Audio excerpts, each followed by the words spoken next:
और अब हम आस्था में लोभ और शिरडी में साईं भक्तों के साथ हो रहे छल का डीएनए टेस्ट करेंगे।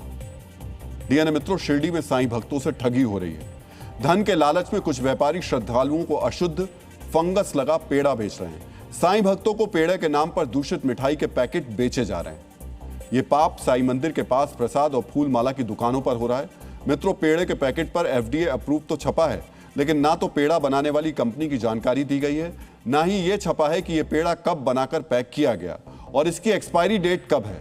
मित्रों, इन तस्वीरों को एक बार हम आपको न्यूज वॉल पर दिखा देते हैं।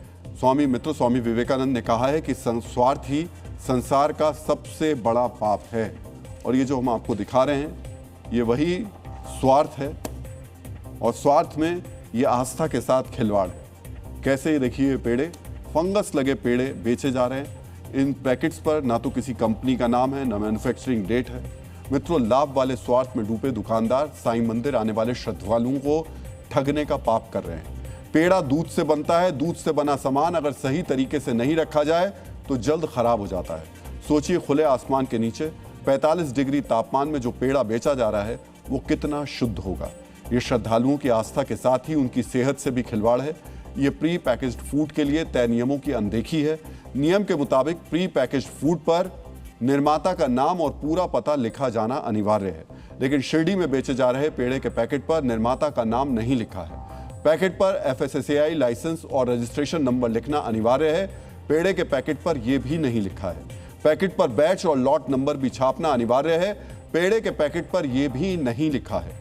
पैकेट पर निर्माण की तारीख यानी manufacturing date, expiry, best before use by date लिखा जाना अनिवार्य है। यह छापना सबसे जरूरी है, लेकिन शिरडी में बेचे जा रहे पेड़े के पैकेट पर यह जरूरी जानकारी भी नहीं छापी गई। शिरडी में साईं मंदिर के बाहर प्रसाद के नाम पर पेड़े का जो पैकेट बेचे जा रहा है उसकी पैकेजिंग में किसी भी नियम का पालन नहीं किया गया। मित्रों, जानते हैं FSSAI की एक्ट के तहत यह अपराध है। इस अपराध के लिए 5 लाख रुपए तक का जुर्माना हो सकता है, लेकिन शिरडी में मुनाफे वाले लालच का यह व्यापार खुलेआम चल रहा है। मित्रों, शिरडी में रोजाना औसतन 25,000 से ज्यादा श्रद्धालु साईं बाबा के दर्शन करने पहुंचते हैं। रोज औसतन 5 करोड़ से ज्यादा फूल और प्रसाद का कारोबार होता है। सोचिए, भक्तों की आस्था में मिलावट कर कितना मुनाफा कमाया जा रहा है। मित्रों, आस्तिकों के साथ हो रहे इस छल से साईं भक्त आक्रोशित हैं। सवाल पूछ रहे हैं कि आखिर दिन के उजाले में सबके सामने श्रद्धालुओं से हो रही ठगी पर एक्शन क्यों नहीं हो रहा।